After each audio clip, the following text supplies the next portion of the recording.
ठीक है, हालेलुया। सब मिलकर जोर से बोलेंगे हालेलुया।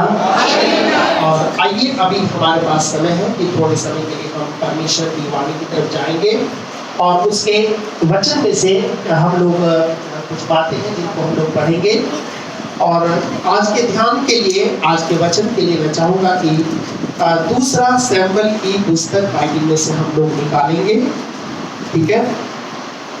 और उसका जो है पहला सैमुएल की पुस्तक और उसका 28वां अध्याय निकालेंगे, ठीक है। और इस 28वें अध्याय के ऊपर हम थोड़े समय के लिए मनन करेंगे, ध्यान करेंगे और देखेंगे कि ये जो वचन आज परमेश्वर का हम पढ़ने जा रहे हैं, ये किस प्रकार से आज हम सब लोगों से बोलता है और बातचीत करता है। और ये वचन पहले भी कई बार हम लोगों ने पढ़ा है, पर एक बार फिर से हम इस वचन को पढ़ेंगे, क्योंकि परमेश्वर का जो वचन है, एक ही वचन हजारों बातों को बोलता है। और इस वचन में से, क्योंकि इस वचन के अंदर कुछ ऐसी बातें लिखी हैं जो आज आपके और मेरे लिए जानना और समझना बहुत जरूरी है, क्योंकि हम सब लोग जो है इस संसार के अंदर रहते हैं और इस संसार में हमें हमेशा हमारे परमेश्वर की आवश्यकता पड़ती है। हम सब के ऊपर संकट आते हैं, दुख आते हैं, पीड़ाएं आती हैं और हमें ये स्मरण रखना है कि संकट के समय में हमारा एकमात्र सहारा हमारा परमेश्वर है। हर परिस्थिति में हमें अपने परमेश्वर को याद रखना है, उसे भूलना नहीं है, ताकि परमेश्वर की आशीष निरंतर रूप से हमारे जीवनों में बनी रहे। हालेलुया। सब जोर से बोलेंगे हालेलुया। आइए हम लोग इसको तीसरे वचन से हम लोग पढ़ेंगे और मैं चाहूंगा 3 वचन से लेकर हम इसको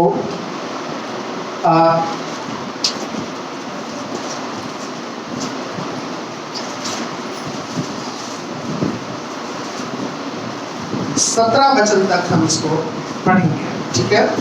और इससे पहले कि हम इसको पढ़ें, कुछ बातें हैं जो मैं आपको इस अध्याय के बारे में बताऊंगा, ताकि हम इसको भी ठीक से समझ पाएंगे कि इसके अंदर क्या लिखा हुआ है।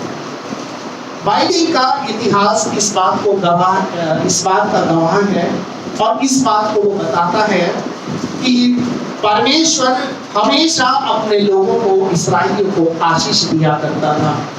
परमेश्वर अपने लोगों के लिए लोगों को खड़ा किया करता था। परमेश्वर अपने लोगों को कभी अनाथ नहीं छोड़ा करता था। परमेश्वर के इस वचन के अंदर हम पढ़ते हैं कि परमेश्वर की जो इच्छा थी, उसकी जो मनसा थी, वो ये थी कि इस्राएल का कोई इंसान राजा ना बने, इस्राएल का राजा मैं खुद होऊंगा और ये सारे के सारे लोग जो हैं, यहाँ की जो सरकार होगी वो भविष्यवक्ताओं के हाथ में होगी और जैसा मैं उनको हुक्म दिया करूंगा, जैसा मैं उनसे बोला करूंगा, बात किया करूंगा, वैसे ही वो लोग किया करेंगे और इस प्रकार से मेरे लोग मेरी आज्ञाओं का पालन करते रहेंगे और मेरी ओर से जो भी सूचनाएं उनको मिलती रहेंगी, उनके द्वारा मैं अपने लोगों से बात किया करूंगा और उनको हर पल हर कदम पर सलाह दिया करूंगा। इस्राएली जो लोग थे वो इस बात से सहमत नहीं हुए और उन्होंने कहा कि नहीं, हमें तो एक राजा चाहिए, हमें तो एक इंसान ही राजा चाहिए, हमें कोई ऐसा नहीं चाहिए कि दुनिया को सीट खाली दिखाई दे। इसलिए आज दुनिया में बहुत सारे लोग ऐसे हैं जो हर अपने जीवन में कुछ ना कुछ सामने देखना होते हुए देखना चाहते हैं और इसीलिए यीशु ने कहा, जब तक तुम चिन्ह और चमत्कारों को नहीं देखोगे तुम विश्वास नहीं करोगे। और इसीलिए इस दुनिया में 2 तरह की दुनिया है, एक वो है जो हमें आंख से दिखाई देती है, एक वो दुनिया है जो आंख से दिखाई नहीं देती है। जो दुनिया हमें आंख से दिखाई देती है वो हमें महसूस होती है और एक और दुनिया है जो हमें आंख से दिखाई नहीं देती पर वो भी हमें महसूस होती है और हमारे रोजमर्रा के जीवन को वो दुनिया प्रभावित करती है। और इसलिए यहाँ पर क्या होता है कि एक इस देश के अंदर भविष्यवक्ता है जिसका नाम सैमुएल है। इसका के नाम क्या है? सैमुएल है। और इस सैमुएल ने राजा शाऊल को बहुत समझाया कि तुझे परमेश्वर की आज्ञा के अनुसार राज्य करना है, तुझे परमेश्वर की आज्ञा के अनुसार अपने जीवन को बिताना है। लेकिन ये क्या करता था, ये परमेश्वर के हुक्म के अनुसार नहीं चलता था और इसलिए क्या हुआ, एक बार ये जो भविष्यवक्ता सैमुएल यहाँ पर था ये बूढ़ा हो गया और एक समय था ये भविष्यवक्ता जो था ये मर गया। ठीक है, क्या हो गया? मर गया। इसका मतलब कि इस्राएल के अंदर जो परमेश्वर का दास था, इस्राएल के अंदर जो परमेश्वर का हुक्म चलता था, जिसके द्वारा परमेश्वर की आवाज इस्राएलियों तक सुनाई देती थी, जिसके द्वारा परमेश्वर का वचन इस्राएलियों तक पहुंचा करता था, वो वचन पहुंचना अब बंद हो गया था। और इसलिए सारे के सारे जो इस्राएली थे वो बहुत ही ज्यादा दुखी थे इस बात से। और इसको वचन को हम यहाँ पर पढ़ते हैं, तीसरे वचन से हम लोग इसको पढ़ेंगे। क्या लिखा है? शमूएल तो मर गया था, हाँ, समस्त इस्राएलियों ने उसके विषय में छाती पीटी, और जितने भी इस्राएली थे वो उसके बारे में बहुत दुखी हुए, और उसको उसके नगर रामा में मिट्टी दी, और उसको उसके नगर रामा में क्या दी गई थी? मिट्टी दी गई। इसका मतलब कि शमूएल जो है जब ये मरा था तो सारे के सारे इस्राएलियों को इसके जाने का दुनिया से बड़ा दुख हुआ था। आज कई बार हम इस दुनिया में देखते हैं, अपने परिवार में देखते हैं, अपने लोगों के जीवन में देखते हैं कि कई बार लोग हमें अचानक छोड़ करके चले जाते हैं। कई बार लोग हमें अकेला छोड़ करके दुनिया से चले जाते हैं, और दुनिया के उस चौराहे पर हम एक अकेले होकर के खड़े हो जाते हैं। और ऐसे समय में हमें समझ में नहीं आता कि हम अब करें तो क्या करें। इन इस्राएलियों ने अपने जीवन भर इस व्यक्ति की कदर नहीं करी थी, पर इसके फायदों को ये लोग उठाते थे, इसकी कदर नहीं करी थी। और इस राजा ने भी जीवन भर तक इसको बहुत हल्के में लिया था, इनकी बातों की इसने कदर नहीं करी थी। जो कहता था कई बार इसकी बात लोग मान लिया करते थे, कई बार नहीं माना करते थे। इसलिए अब चूंकि ये व्यक्ति इस दुनिया में नहीं था, इसने अब इसकी बातें को याद आ रही थी। इस सारे के सारे इस्राएली क्या कर रहे थे? छाती पीट रहे थे। तो परमेश्वर का ये जो वचन है ये हमें बताता है कि शमूएल तो मर गया था और समस्त इस्राएलियों ने उसके विषय में छाती पीटी, और उसको उसके नगर रामा में मिट्टी दी गई। और शाऊल ने ओझों और भूत सिद्धि करने वालों को देश से निकाल दिया था। क्यों? इसका मतलब ओझा लोग और जो भूत सिद्धि करने वाले लोग अभी भी इस देश के अंदर क्या कर रहे थे? रह रहे थे। क्यों रह रहे थे? क्योंकि इसको मालूम था अगर कोई इनके कारण संकट आ गया तो हमारा भविष्यवक्ता शमूएल क्या है? अभी जिंदा है, हम उसके पास जाएंगे, वो परमेश्वर से प्रार्थना करेगा और ये सारी की सारी परेशानी हमारे जीवन से निकल जाएंगी। और इनका जब भरोसा था ये इसके ऊपर था, लेकिन परमेश्वर इनको बताना चाहता था इस दुनिया के अंदर कोई भी व्यक्ति हमेशा के लिए दुनिया में रहने के लिए नहीं आया, और एक ना एक दिन हर एक व्यक्ति को विदा होकर इस दुनिया से जाना ही पड़ेगा, और यही जीवन का कड़वा सच है। और इसीलिए ये शमूएल अब इस दुनिया में नहीं था, और इसलिए एक संकट अब इसके ऊपर आने क्या हो गए? शुरू हो गए, क्योंकि परमेश्वर के दास का हाथ हट गया तो समझ लो परमेश्वर का हाथ इस देश के ऊपर से हट गया। और ये पूरे आराम से रहते थे। चौथे वचन में क्या लिखा है? तब क्या हुए? जब फिलिस्तीन इकट्ठे हुए, तब इसके दुश्मन लोग जो थे ये इकट्ठा हो गए, और शूनेम में छावनी डाली, और इन्होंने उस पूरे के पूरे इस्राएल को घेर लिया, और शूनेम में इन्होंने क्या करी? छावनी को डाल दिया। आगे तो शाऊल ने सब इस्राएलियों को इकट्ठा किया, और शाऊल ने भी सारे के सारे जो इस्राएली थे, अपने जो लोग थे, उनको इकट्ठा किया, और उन्होंने गिलबो में छावनी, और उन्होंने गिलबो में क्या डाली? छावनी डाली।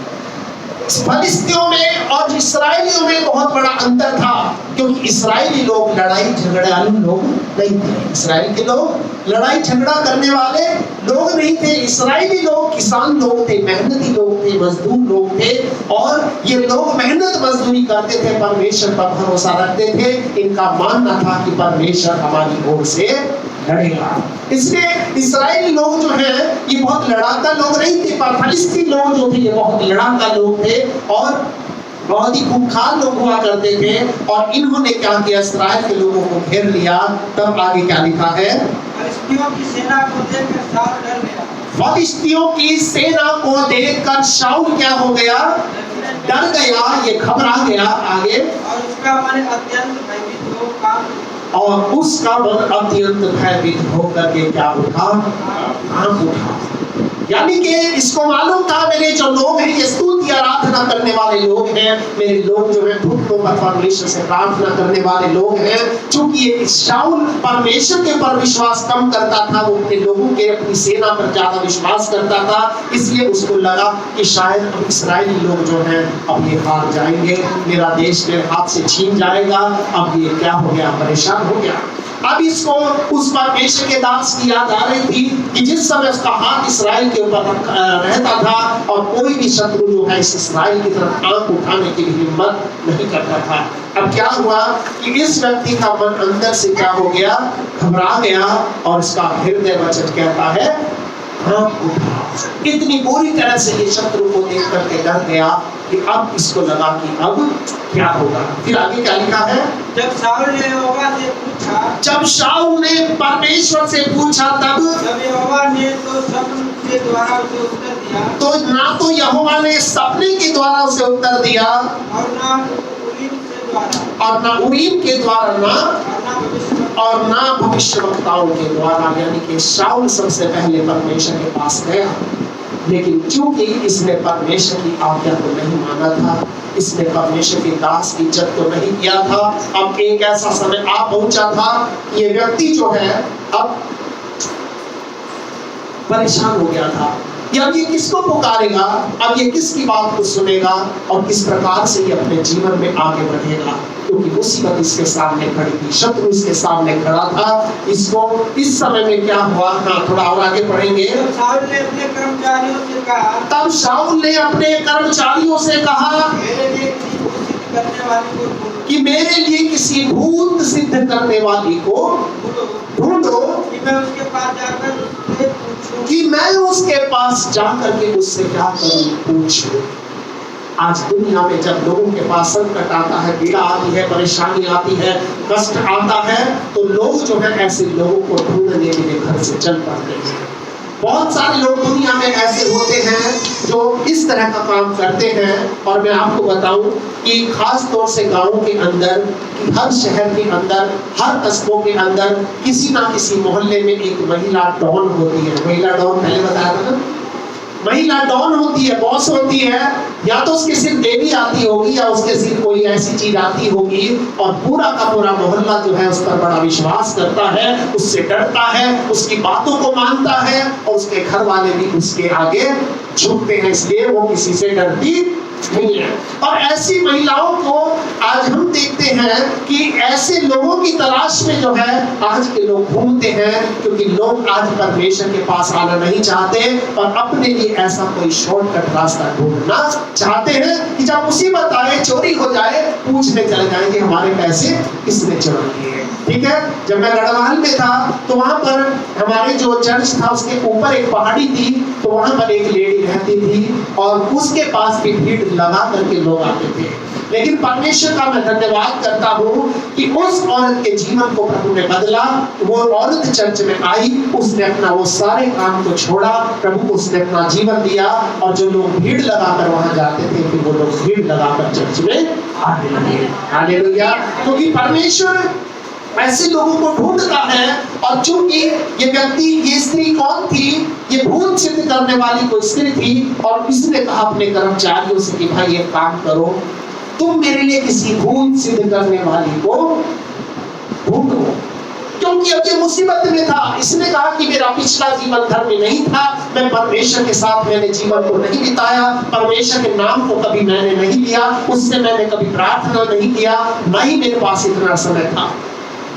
और इसीलिए ऐसे व्यक्ति और ऐसे लोग जो हैं, ऐसे लोगों को ढूंढने के लिए बाहर निकल पड़ते हैं जब संकट और मुसीबत आती है। और कब, जब उनके पीछे लगता है कि अब मेरा सब कुछ खत्म होने वाला है, तब जाकर ऐसे लोग अपने घर से बाहर निकलते हैं। कई बार प्रभु के लोग जब हम उनसे बोलते हैं आप आइए प्रभु की आराधना करके उसके भवन में चलिए, लोग प्रभु की आवाज को नहीं सुनते, लोग परमेश्वर की वाणी को नहीं सुनते, लोग परमेश्वर की बातों को सीरियस नहीं लेते। लेकिन जब मुसीबत उनके सामने आकर के पहाड़ के जैसे खड़ी हो जाती है, उनका हृदय कांपने लगता है। अब जब उनको पता चल चुका होता है अब मेरा परिवार, मेरा जीवन, मेरे बच्चों का सब कुछ अब संकट में आ गया है, तब ऐसे लोग घरों से बाहर निकलते हैं और फिर उनको परमेश्वर याद आता है, वो परमेश्वर को ढूंढते हैं। यहाँ पर ये सच्ची बात है और इसमें लिखा है वो व्यक्ति, क्योंकि पहले ऊपर के वचन में क्या लिखा है, उस जब उसके सैमर को मिट्टी दी गई तो वचन लिखा, इस साउल ने सब ओझों और भूत सिद्धि करने वालों को देश से खुद ही तो उनको बाहर निकाल दिया, लेकिन अब मुसीबत के समय में खुद उनको अंदर लेकर के आना था। हालेलुया। कई बार जब हम जीवन में कुछ चीजों को छोड़ देते हैं और शैतान की चीजों को कर देते हैं, कई बार मुसीबत और दुख के समय में क्या होता है, इंसान इतना मजबूर हो जाता है। और दुनिया के लोग इतना कई बार मजबूर होते हैं कि जिस चीज को वो थूक देते हैं उस चीज को दोबारा से चाटना शुरू कर देते हैं। यही हाल इसका था।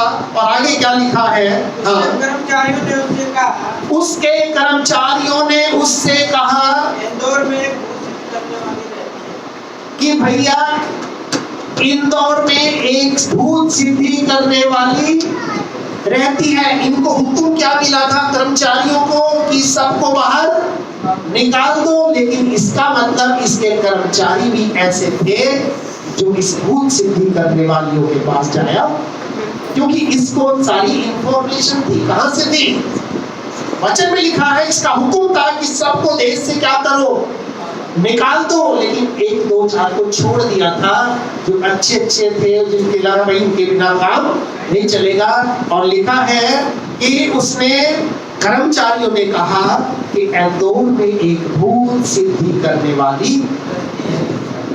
और आगे क्या लिखा है, तब शाऊल ने अपना क्या बदला, भेष बदला। क्योंकि भेष इसलिए बदलना पड़ा कि जिस भेष में, जिस राजा की ड्रेस में इसने हुक्म दिया था, अगर वो इसको राजा की ड्रेस में देख लेगी तो वहां से वो चली जाएगी, वो उसके सामने।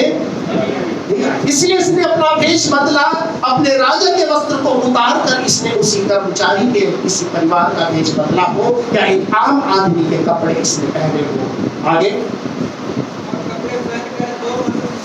और दो मनुष्य संग लेकर अकेले जाने की हिम्मत नहीं बढ़ रही थी। ठीक है, आज कई बार शैतान की शक्तियां, अंधकार की ताकतें उस व्यक्ति को जिसको परमेश्वर ने राजा के समान बनाया हुआ है, उस व्यक्ति को जिसको परमेश्वर ने उद्धार के वस्त्र को पहनाया हुआ है, वो कई बार अपने उद्धार के वस्त्र को शैतान की शक्तियां चाहती है ये उतार दे और एक अहम इंसान बनकर हमारे आगे आकर के लोग क्या करें, झुक जाएंगे। और वचन में लिखा है तब उसने, राजा ने अपने भेष को बदला और दो मनुष्य संग लेकर अकेले जाने की हिम्मत नहीं थी। इसको घबराहट थी, कहीं भूत मुझे ही चिपट गया तो परेशान कर, दो आदमी खींच के मुझे घर तक लेकर के तो आएंगे। दो मनुष्यों को संग लेकर, क्या लिखा है, रातों रात चलकर उस स्त्री के पास गया, यानी कि दिन में नहीं गया ताकि दूसरे कर्मचारी के पीछे ना बोले कि राजा जी जा रहे, इसलिए हम भी परीक्षा लेने के लिए चले जाते हैं। तो इसलिए अपने आप को इसने छिपाया और अपने आप का जो है इसने स्वाभिमान गिराया, उस राजस के वस्त्रों को उतार कर इसने आम इंसान के कपड़ों को पहना। और शैतान हमारे जीवन में यही चाहता है, हमारे मान को, सम्मान को, हमारी प्रतिष्ठा को उतार कर एक तरफ देना चाहता है। हमें एक ऐसी स्थिति में शैतान कई बार लेकर के आ जाता है कि इंसान जो है बहुत नीचे झुकने के लिए तैयार हो जाता है। क्यों? क्योंकि संकट एक ऐसी चीज होती है जो इंसान से सब कुछ कराने के लिए उसको मजबूर करती है। सूडान के अंदर, अफ्रीका के अंदर एक समय में अकाल पड़ा था और उस अकाल के अंदर मैंने ऐसी वीडियो देखा था कि जहां पर माँ खुद अपने बच्चों को काट करके खा रही थी क्योंकि उनके पास खाने के लिए कुछ भी नहीं था। छोटे छोटे बच्चे सड़क पर पड़े थे, उनके जो पंजर होते हैं भूख के कारण से ये सब दिख रहे थे क्योंकि उनके पास में कुछ खाने को नहीं था, क्योंकि संकट था। इन लोगों के क्या करते थे, ये लोग संकट में परमेश्वर को पुकारने के बजाय अपने देवता की, अपने इष्ट देवता की आराधना किया करते थे, उसकी पूजा किया करते थे। लेकिन बाइबल में लिखा है कि संकट में मैं तेरे संग रहूंगा। परमेश्वर संकट दूर नहीं करेगा, पर संकट में अगर वो हमारे साथ खड़ा रहेगा तो वो संकट कब निकल जाएगा हमें पता भी नहीं चलेगा। संकट आएगा पर हमारे साथ ये बात होनी चाहिए कि परमेश्वर हमारे साथ खड़ा है या नहीं खड़ा है। बारिश तो आएगी पर हमारे हाथ में अगर छाता होगा तो हम भीगने से बचकर कुछ बारिश को हम जरूर रोक सकते हैं। हालेलुया। बारिश से छाता हमें बारिश से नहीं बचाता, पर बारिश में खड़े होने की ताकत जरूर दे देता है। हालेलुया। बिल्कुल इसी प्रकार से परमेश्वर हमारे संकट से हमें नहीं बचाएगा कई बार, लेकिन उस संकट में खड़े होने की हमें ताकत जरूर देगा। हालेलुया। अब इसलिए इस व्यक्ति के पास ये ताकत नहीं थी और इसलिए अब ये शक्तिहीन हो गया था। अब ये क्या किया इसने, रातों रात चलकर उस स्त्री के पास गया और कहा, क्या कहा उससे मेरे लिए भाभी कहलवा कि अपने उस भूत को बुलवा, या जो भी तेरे अंदर वो शक्ति है, वो तेरे अंदर जो आत्मा आती है उसको तू बुलवा और मेरे लिए कुछ बात कहा, कि जो मैं पूछना चाहता हूँ वो मुझे बता। आगे और जिसका नाम मैं लूंगा उसे बुलवा दे। और लिखा है जिसका मैं नाम लूंगा उसे बुलवा दे। अब आप समझो, एक शैतान की अंधकार की शक्ति की ताकत मैं आपको बता रहा हूँ। वो कह रहा है जिसका नाम मैं तू लूंगा उसे तू क्या कर, बुलवा दे। हाँ आगे क्या लिखा है, ने उसे कहा तू जानता है कि शाऊल ने क्या किया है। अभी ये स्त्री अपने नॉर्मल अवस्था में है, अभी इसके सिर कोई चीज नहीं आई है हमारी भाषा में बोलने से। अभी वो चीज जो उसमें आती थी वो चीज इसके ऊपर नहीं है। अभी इसको नहीं पता कि सामने बैठा हुआ व्यक्ति कौन है। अभी क्या कह रही है कि तुझे पता है शाऊल ने क्या किया है, उसने हाँ कि उसने ओझों और भूत करने वालों का देश से नाश किया है। उसने ओझों और भूत सिद्धि करने वालों का देश से क्या किया है, नाश किया है, यानी कि उनको कत्ल कर दिया, उनको जान से मार दिया, इस देश से बाहर निकाल दिया है। और कौन था जिसने इस बात का हुक्म दिया था, वो व्यक्ति था जो आज इसके सामने बैठा था। इस व्यक्ति ने खुद ही हुक्म दिया था कि इन चीजों को यहाँ से निकाल दो, क्योंकि अब ये डर गया था, क्योंकि अब मेरे लिए बचाने वाला सैंपल दुनिया में नहीं है। हाँ आगे क्या लिखा है, तू मेरे प्राण के लिए क्यों फंदा लगाता है। उसने कहा भाई तुझे पता है आजकल वैसे भी काम बड़ा मुश्किल हो रहा है ना। कई बार जो लोग जुआ खेलते हैं, जो लोग वो करते हैं, वो पूछते हैं भाई जुआ शुरू करें खेलना, कहते नहीं भाई अभी पुलिस वालों का बहुत दबाव है, इसलिए अभी हम नहीं खेलेंगे, क्योंकि काफी ऊपर से प्रेशर है, इसलिए अभी हमने जुआ खेलना बंद कर रखा है। ठीक है, तो अब वो लोग क्या करते हैं, क्योंकि अब क्या था, इस स्त्री को मालूम था, इसने कहा मुझे नहीं मालूम शाऊल ने देश में क्या किया, और जो भूत सिद्धि करने वालों को वो देश से निकाल दिया है, और तू क्यों मेरे प्राण के लिए फंदा बनाता है, मतलब तू क्यों मुझे जान से मरवाना चाहता है। हाँ आगे क्या लिखा है, मुझे मरवा डाले। हाँ शाऊल ने यहोवा की शपथ खाकर उसने कहा, शाऊल ने यहोवा की शपथ खाकर उसने कहा, यहोवा के जीवन का शपथ, यानी कि अपने आप को देखो कितना बड़ा बना रहा है, उस परमेश्वर के जीवन की शपथ, यानी कि जैसे उसका जीवन इसके हाथ में हो, है ना। हम कई बार क्या करते, अपनी झूठ बात को सिद्ध करने के लिए कसम बहुत खाते हैं, है ना। गांव में जब हमें छोटे बच्चे थे, कोई किसी को यकीन दिलाना होता था कि नहीं भाई तेरे आम हमने नहीं तोड़े, तो कसम खा लेते थे, और किसने बता रखा था पैर का अंगूठा मोड़ लेना चाहिए कसम खाते हुए, तो वो कसम लगती नहीं है। अब बात झूठी है सच्ची हमें नहीं पता, पर हम इतना जानते थे कि अपनी बात को सच दूसरे को महसूस करवाने के लिए हम फौरन कसम खा लेते हैं, जी माँ की कसम, पिता की कसम, इसकी कसम, उसकी कसम। फिर वो आदमी को यकीन आ जाता है, बंदे सीधे लग रहे, उन्हें आम मेरे नहीं तोड़े। हम छोटे छोटे से दूसरों के खेत में घुस के आम तोड़ लेते थे, क्योंकि हमारे आम कच्चे रहते थे, दूसरों के खेतों में जल्दी पक जाते थे बागों में। तो इसलिए यहाँ प्रभु का वचन कहता है, और यहाँ पर शाऊल उसको कह रहा है कि यहोवा के जीवन की शपथ, इस बात के कारण तुझे दंड नहीं मिलेगा। हाँ आगे क्या लिखा है, तब स्त्री ने पूछा, हाँ मैं तेरे लिए किसको बुलाऊं। हाँ अब स्त्री को यकीन आ गया कि हाँ भाई ये ठीक कह रहा है, इसके ये शायद आदमी ठीक है, बंदा सही है। अब वो कहने लगी बता मैं तेरे लिए किसको बुलाऊं। अब देखो जिसको इसको बुलाना था वो कोई आम आदमी नहीं था, जिसको इसको बुलवाना था किसको, उस सैमुएल की आत्मा को, जो कि प्रभु का दास था, जो इसने प्रभु के साथ अपने जीवन को बिताया था, उसकी आत्मा को बुलाना किसी आम आदमी के बस की बात। हाँ ये स्त्री कह रही बोल मैं तेरे लिए किसको बुलाऊं। हाँ फिर उसने क्या कहा, क्या कहा कि शमूएल को तू मेरे लिए क्या कर बुला। हाँ आगे क्या लिखा है, स्त्री ने शमूएल को देखा तो के शब्द से चिल्लाई, जब स्त्री के सिर को हवा आई और उसने सैमुअल को आवाज लगाई, और जब उसको ये पता चला, ठीक है, जब उसको ये पता चला तो क्या हुआ, ऊंचे शब्द से वो चिल्लाई। हाँ, आगे। और शाऊल से कहा, और शाऊल से कहा तूने मुझे क्यों धोखा दिया? कि तूने मुझे क्यों, धोखा दिया। किसने कहा, उस स्त्री ने कहा। अब ये स्त्री अपनी होश में नहीं थी, अब इसके सर को हवा आ गई थी। वो सारी की सारी जो भूत की जो शक्तियां, अंधकार की जो ताकतें थी, वो इस स्त्री के आसपास आ गई थी। अब ये अपनी होश में नहीं। अब इसने शाऊल को क्या कर लिया, पहचान लिया। इसने कहा कि तूने मुझे क्यों धोखा दिया, क्योंकि अपनी आम जब वो नजरों में उसको नहीं पहचान सकी, क्योंकि राजा ने भेष को बदल रखा था। लेकिन जब ये उस स्थिति में आ गई, इसने पहचान लिया कि तूने मुझे क्यों धोखा दिया। हाँ, आगे। तू तो शाऊल है, कि तू तो शाऊल है। हाँ, राजा ने उससे कहा, राजा ने उससे कहा, मत डर, तुझे क्या देख पड़ता? बिल्कुल तू मत घबरा, बस इतना बता दे तुझे क्या दिखाई दे रहा है। आगे।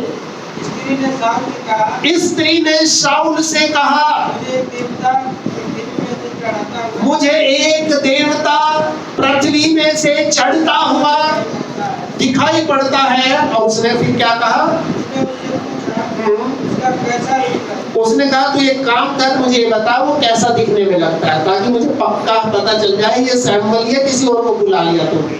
ठीक है, इस बात को वो कंफर्म करना चाहता था कि मुझे एक देवता। आपको मैं बताऊं, यीशु मसीह के क्रूस पर चढ़कर मुर्दों में से जी उठना होने से पहले ये स्वर्ग और नरक दोनों जमीन के कहां थे, अंदर थे। यीशु मसीह मुर्दों में से जी उठ करके उसके बाद वो कहां गया, सीधा वो अधोलोक में गया, और वहां से वो स्वर्ग को उठा करके ऊपर ले गया। क्योंकि लिखा है तू पृथ्वी की निचली सतहों में उतरा, तूने बंधुआई को बांध दिया और उनको स्वर्ग में ले गया। ठीक है, और यहाँ पर जब लाजर की और हम अब्राहम की कहानी को पढ़ते हैं तो दो पहाड़ियां थी, एक स्वर्ग की थी, एक नरक की थी, और दोनों आमने सामने थी। जहां पर से लाजर उस धनवान पुरुष को देख रहा था, वो धनवान पुरुष जो है लाजर को देख रहा था। यानी कि दोनों पहाड़ियां कहां थी उस समय, जमीन के नीचे थी। हाँ, आगे क्या लिखा है,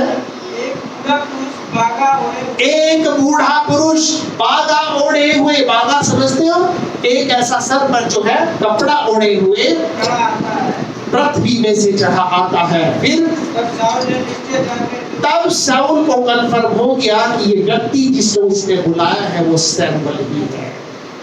हालेलुया।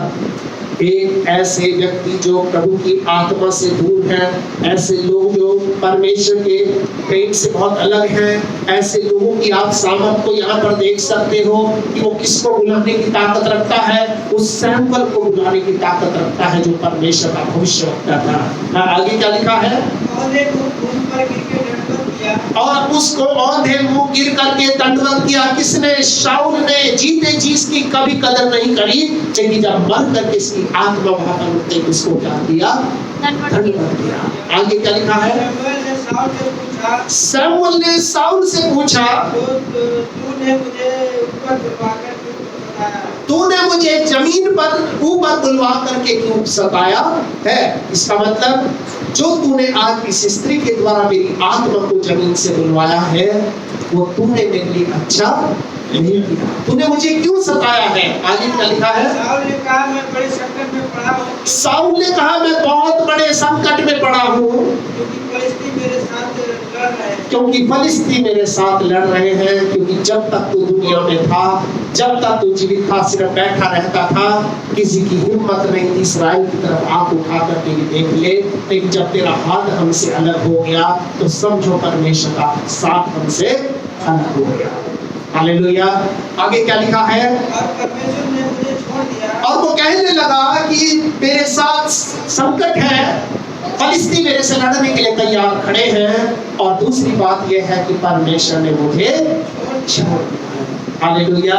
यहाँ पर एक बात आपको मैं बताऊं, अगर परमेश्वर के सेवक लोग अगर आपको छोड़ देंगे तो ध्यान रखना, परमेश्वर आपको छोड़ देगा।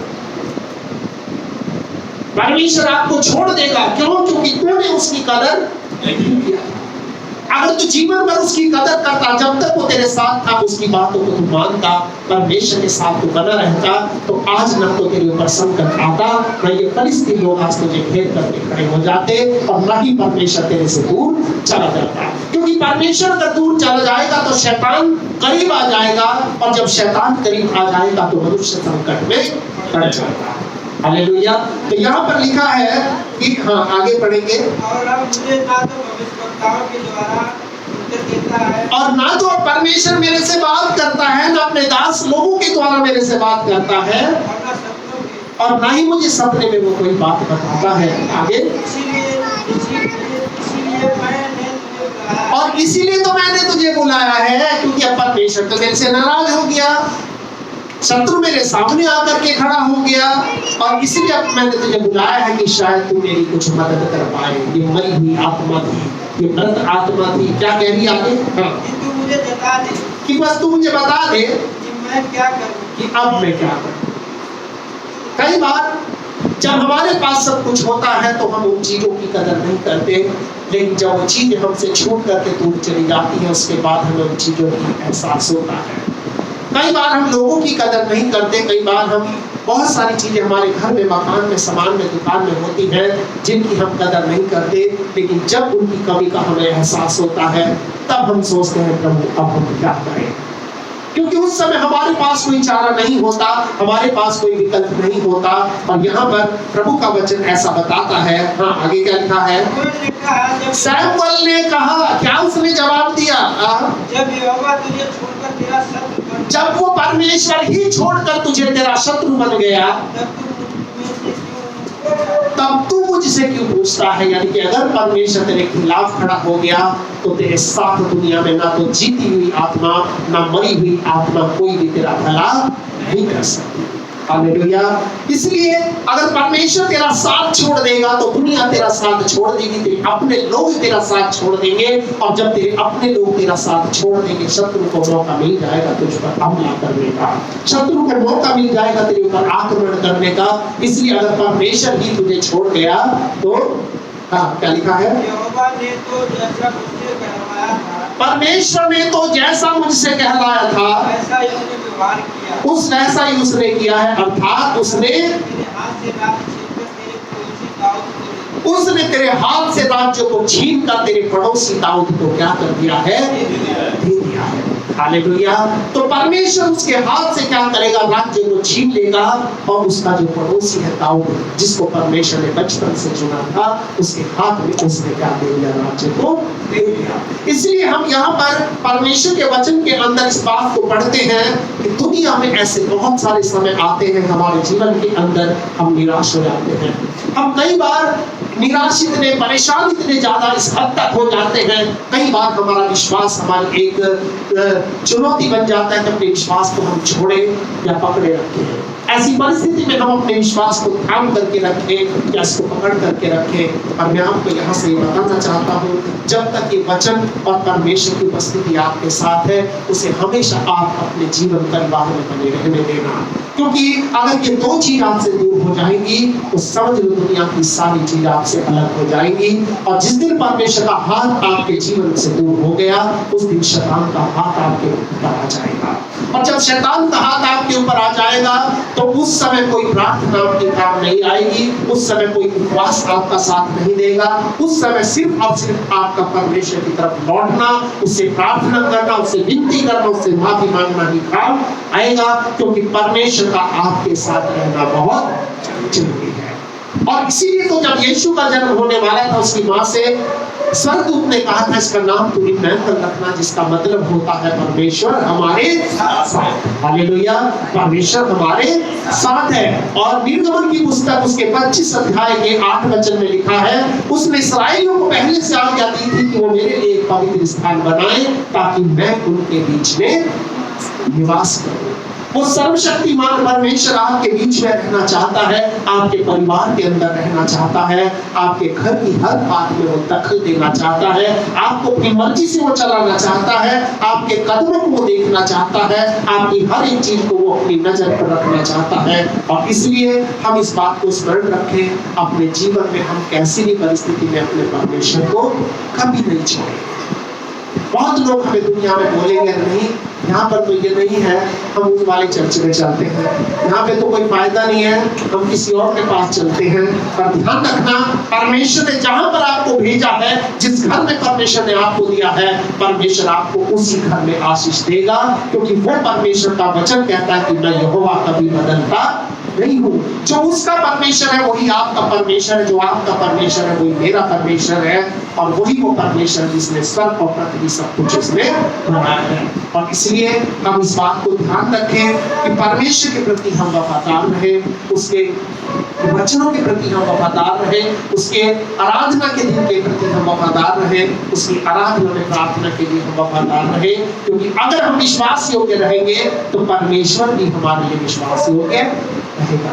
हमें हमारे जीवन को, अपने हमारे परिवार को वो अपनी आशीषों से भरेगा, और ये परमेश्वर का आपके लिए वायदा है। इस वचन से हम इस बात को सीखते हैं कि परमेश्वर का हाथ हर परिस्थिति में आज आपके मेरे लिए होना बहुत जरूरी है। परमेश्वर इस वचन के द्वारा हम सबको आशीष दे। आइए हम सब लोग अपनी आंखों को बंद करेंगे और हम लोग इस समय प्रार्थना करेंगे।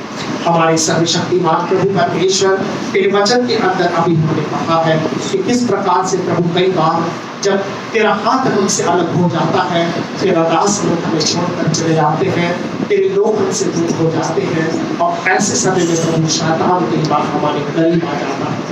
और जब शैतान हमारे करीब आ जाता है तो प्रभु उस समय हम निराश हो जाते हैं कि प्रभु हम जाएं तो कहाँ जाएं, हम करें तो क्या करें। ऐसी परिस्थिति में प्रभु जी हमें एक बात स्मरण रखनी है कि हे परमेश्वर के लोगों, हर परिस्थिति में उसके नाम को धन्यवाद करो।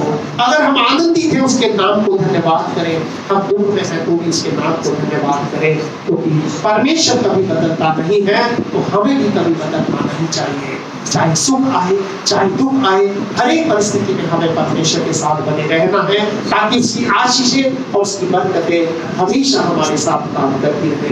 पिता परमेश्वर, मैं प्रार्थना करता हूँ हर एक भाई के लिए, बहन के लिए, बच्चे बुजुर्ग के लिए, जो भी आज यहाँ पर तेरे चरणों में मौजूद है पिता, इनके जीवन परिवार को अपनी आशीषों से आप परिपूर्ण करें, और भी ज्यादा प्रभु की बरकतों को दे, और आने वाले दिनों में बड़ी आशीष देकर पिता सबों को आप अपनी महिमा और सेवा के इस्तेमाल करें। और प्रभु जब ये वापस अपने घरों को जाते हैं, तेरी बसीदी चलकर इनके साथ इनके घरों में जाए, और जब इनके कदम इनके पैर इनके कदम इनके घरों में पड़ते हैं, वहां पर इनके कदमों के पड़ते ही तेरी आशीषें होने लगे। सब बातों के लिए तेरा धन्यवाद देते हैं, और चाहते इनके हाथ के कामों के ऊपर तेरी बरकत आए, तेरी आशीषें आए, और आने वाले दिनों में इनके जीवन में हमेशा तेरी आशीषें और तेरी उपस्थिति कार्य करती रहे। हम सारा आदर महिमा आपको देते हैं, और सब कुछ आपके हाथ में सौंप देते हैं, और धन्यवाद देते हैं प्रभु, क्योंकि तूने हमारी प्रार्थना को सुना है। प्रभु यीशु के नाम से मांगते हैं हम सब, जो प्रभु के हैं, मिलकर के कहेंगे आमीन।